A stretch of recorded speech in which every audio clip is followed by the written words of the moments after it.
Eskuartean ditugun erronka, LZ karratu eta LZ-aren autofuntzioak kalkulatzea da.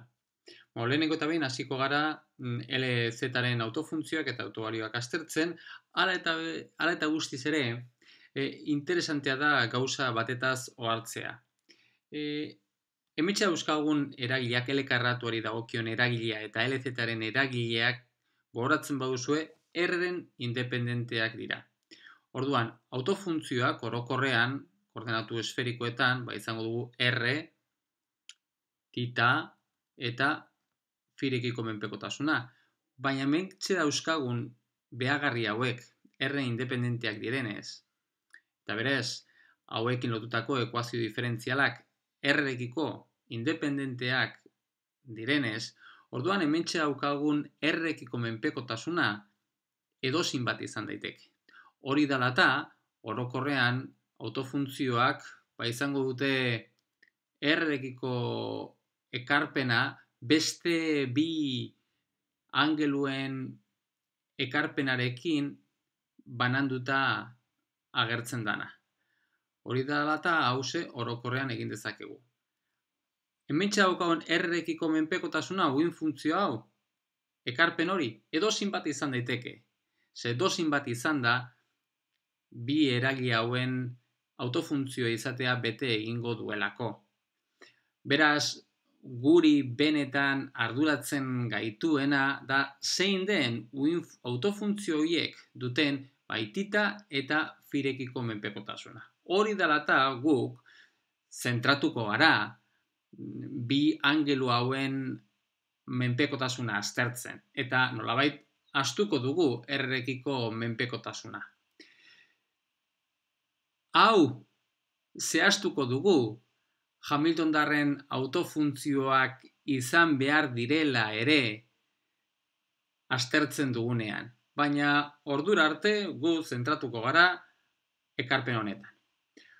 Orduan, esan dugunez, gure lehenengo pausua izango da LZ-aren autofuntzioak eta autobalioak aztertzea. Beraz, aurkitu behar duguna da LZ-ri dagokion autofuntzioen ekuazioa. Beraz, holako demagun L deituko dugu, L azpizeta deituko dugu, LZ-aren autobalioi, bai? Eta era honetan. Oso ondo, orduan, egin behar duguna, lehenengo urratza izango da LZ-ari dagokion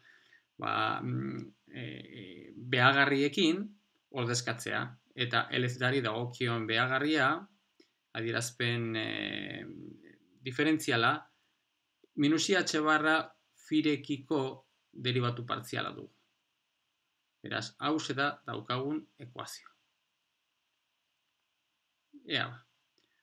Orduan, beraz, hau bestera batean jartzen badugu, ikusten duzuenez, ekuazio honetan tita ez da inon agertzen. Hori dela eta bakarrik firekiko derivatua agertzen zaigu. Hori dela eta orduan, titarekiko menpekotasuna ere, LZ-aren autofuntzioetan edozein bat izango da. Orduan, honi dagokion ekuazioan bakarrik aztertzen ari gara firekiko duen menpekotasuna. Orduan, hementxe daukagun, honekin lotutako eramango dugu, hau hementxe agertzen diren konstante hauek beste aldera eramaten baditugu, orduan, geratzen zaiguna da, firekiko derivatua da berdin I LZ zati H barra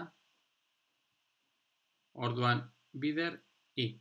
Orduan egingo dugu alde batera eraman irekiko menpekotasuna duena eta bestaldean utziko dugu diferentzial fi eta aurrean dagoen konstante. Zati H barra diferentzial fi. Orduan, hau integratzen badugu, hau dugu logaritmo nepertar fi da berdin I LZ zati H barra fi gehi betiko konstantea, ezta? Beraz, hementxe agertzen dena adierazpena baita jar dezakegu I hori izango dugu, I hori gorazazue bai tita eta firekiko menpekotasuna duena, halako hasierako konstante bat edo, baina konstante hori baita izan daiteke titarekiko funtzio bat, titarekiko ekarpen bat, bider E ber I LZ zati H barra phi. Hau da dauzkagun, beraz, uin funtzioak. Baina, karo, LZ honen arabera edozein bat izan daiteke. Baina phi zerotik bi pira balio hartzen du, baina printzipioz hementxe edozein balio bat hartu dezake. Hori bai, eskatu beharko dioguna periodikotasun bat. Zezuk guk ezin dugu bereiztu 0 phi hori 0 edo bi pi den, edo phi angelua edo phi gehi bi pi angelua dugun. Hori dela eta orduan, periodikatasun hori eskatuko diogu. Beraz, hori da nolabait muga baldintza bat jartzen ari gara.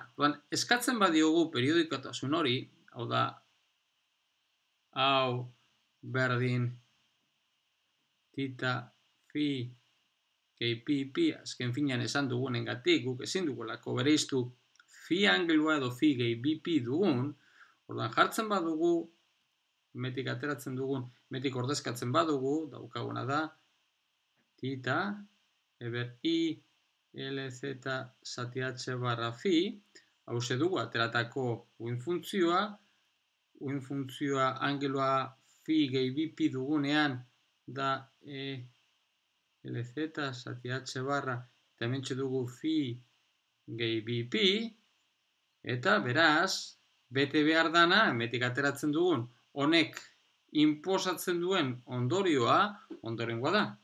Eber I LZ zati H barra bider bi pi, berdin bat izatea. Bueno, eta horrek ze ondorioa ekartzen du LZ-aren gainean? Horrek esan nahi du beraz, hementxe daukagun berreduran daukagun angelu hori, hau da LZ bider bi pi zati H barra, izan behar du berdin, zenbaki oso bat, M bider bi pi angelua. Non M hori esan duen bezala zenbaki oso bat, positibo o negatibo izan daiteke.